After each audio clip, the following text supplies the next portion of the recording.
మీరు బాగా గమనిస్తే మన అలెక్స్ గడికి బబుల్ మీద ఒక బబుల్ వచ్చింది చూసారా, అదే హెడ్ మీద ఒక బబుల్ వచ్చింది చూసారా, అది ఈ మధ్య రీసెంట్గా వచ్చింది. అసలు గూగుల్ అయితే అడిగేశాను అసలు ఏంటిది అని చెప్పి, అండ్ తెలిసిన వాళ్ళు కూడా చాలా మందిని అడిగాను.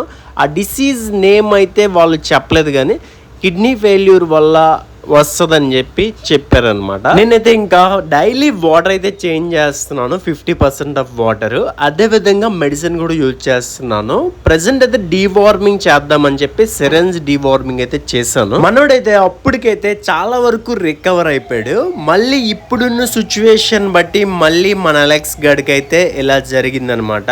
మళ్ళీ ఇంకా అదే కండిషన్ అయితే వచ్చేసింది. కొందరు ఎక్స్పర్ట్స్ ని అడిగితే వాళ్ళు ఏమంటున్నారంటే కిడ్నీ డిసీజ్ కానీ లివర్ డిసీజ్ కానీ వచ్చి ఉంటుంది, అందుకే ఇలా అయిపోయింది, ఇది క్యూర్ చేసే డిసీజ్ అయితే అసలే కాదంటున్నారు. మీ ఎవరికైనా తెలిస్తే ఏం చేయాలనేది మీరైతే చెప్పండి. నేను చాలా మందికి అడుగుతున్నాను, సో తెలుసుకొని నేనైతే చేస్తున్నాను.